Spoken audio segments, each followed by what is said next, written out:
Planet Coaster 2 released in November of 2024 for the PC through Steam and both Xbox and PlayStation consoles. I played it on the PS5 through PlayStation Plus Extra, but you can also pick it up on any platform for $50 US. Featuring a career mode that took me almost 30 hours to complete, the game still has its fair share of bugs and glitches even after nearly 2 years of patches. So, is Planet Coaster 2 worth playing on the PlayStation 5? This review is going to answer that question. It's good to see you again. Come along, you're right on time. Now, this park is going to be slightly different from the previous park. How? I hear you cry out in anticipation. Well, my eager beaver, we're going to expand this park into, drumroll please, a water park. Let's start with the technical performance of Planet Coaster 2 on the PlayStation 5 console. As I said before, the game is rough. FPS does drop at times when your park becomes crowded. I found that once you reach about 3,000 people, prepare for some issues. There isn't a performance mode or a quality mode toggle, so you're stuck with what you get. The UI is laid out okay on console. It takes a little bit of getting used to, about the same as the first game with some improvements, but even that isn't free of bugs and glitches. I found that I couldn't access menus at times. I would get notifications for problems that had already been resolved and I couldn't remove. Then there's the general bugs. People would refuse to get out of pools, tanking your guest rating as they starve and get thirsty, but still wouldn't come out. It gets to the point where you just have to turn pools off occasionally to force your guests out of them. If you're doing career mode where you need a certain guest satisfaction rating, then you might need to turn off your entire park, driving everyone out of it, and taking a hit to your money in order to refresh their needs. You can build as many shops as you want. People are always going to complain about not being able to buy souvenirs, as the AI is like too stupid to get people to where they need to go. That leads me to the pathing of the AI. They're dumb as rocks. They get stuck on everything, they'll take the long way around instead of a closed path, they'll refuse to use a bench, a shop, or a food stand, even when it meets their dietary requirements. I found it would take a long time before the AI would register new rides and vendor stalls, as though there's like a timer to your park refresh or something. So if someone is dying to use a bathroom, building a new one might not resolve that problem. They're still going to go to the old one. The same goes for scenery.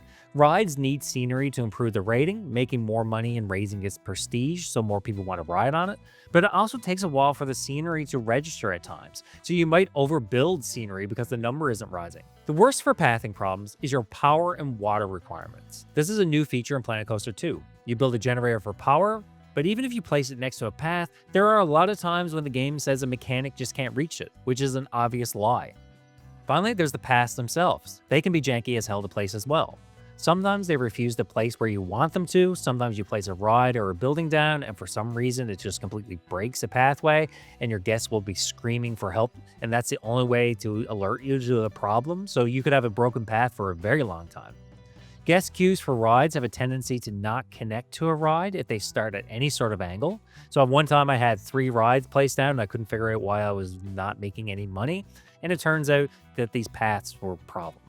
So always start straight, then turn them even if the path tool locks onto the entrance. Then there's the weird bugs, like just people swimming through the air or the ground. Hilarious, but it does show that the game still feels rushed and unpolished, even after nearly 2 years.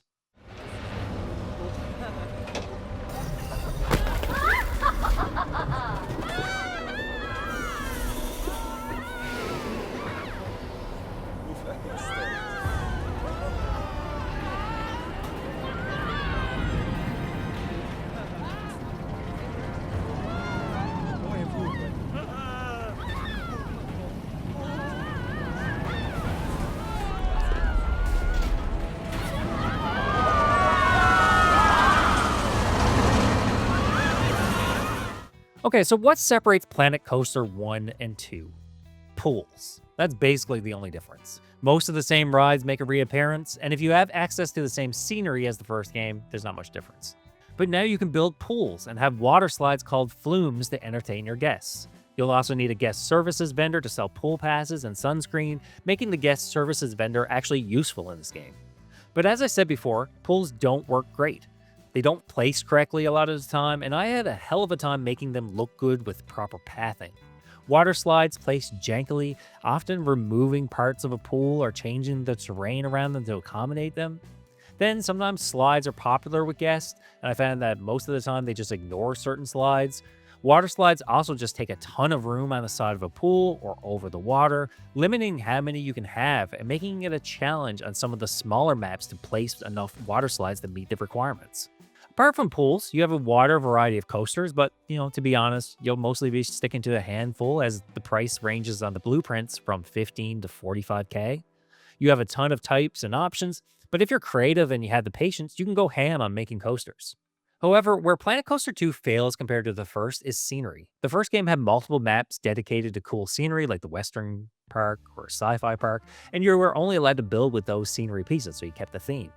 Planet Coaster 4 only has 4 new scenes, and most of these are dedicated parks to it. You have Greek mythology, a beach resort, Vikings, and this aquatic ocean submarine stuff. But you can build a park with any scenery pack. The game never limits you. So you can have a Viking village with sci-fi pieces if you want. It's a bit jarring, but okay. The game does feel like it lost that special feeling, especially because the pre-built vendors all use the Planet Coaster theme, requiring you to use empty shells and then place the vendors inside of them manually if you want to keep a theme going. The scenery is cool, but I felt the first Planet Coaster game put more effort into its maps. They would have unique rides and coasters, some going underground or throughout the map that you can build around, and you want to keep the theme the same. This game has a couple unique rides, but most of them are just like bog standard coasters. Overall, Planet Coaster 2 feels rushed and not as unique as the first game. When combined with the bugs and glitches, it makes me miss playing the original.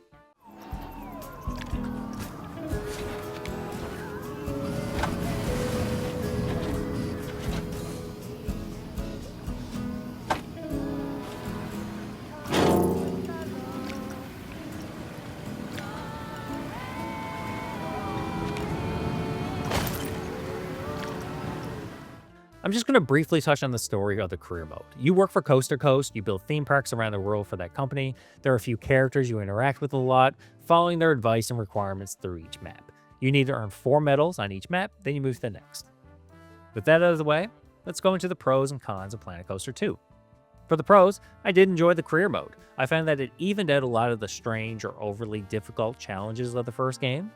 The game has a straightforward path to building a 5-star park, and you can see where your rating is to see what you're missing, and the same is true for what your guests want, so you can fix it. Career mode has a lot of playtime. Then you have a sandbox or challenge mode where you pick a large starting place and build whatever you like. With access to both DLC and the Frontier Workshop, where people submit their coasters, their sceneries, their rides, and other things, there's a ton to build and play around with here. For the cons, this game is underbaked and rushed, even 2 years later. The game still has a lot of jank in it, and if you use the sleep mode function of your PS5 and then quick start back to the game, it does break a lot of stuff. If you want to stop playing for a time, you'll need to close the game to make sure it actually functions when you return. Otherwise, the UI problems, the guest needs problems, and a bunch of other stuff just breaks. The career mode doesn't have the variety of map types and park themes that the first game did. I did enjoy that the game set limits on parks at times, requiring you to not build certain rides in specific areas or setting height limits so you have to build in valleys, but that's also janky, and I built rides in areas that clearly said I wasn't supposed to. And that's it for another review. So, is Planet Coaster 2 worth playing on the PS5? Sure it is, but don't pay $50 for it. Play it on PlayStation Plus Extra like I did. That is the perfect way to experience this game, and for anyone who wants to pick it up on PC or on Xbox, wait for a sale. I wouldn't pay more than $20 or $25 for it. I'm the Casual Console Gamer, and I'll see you all in the next review.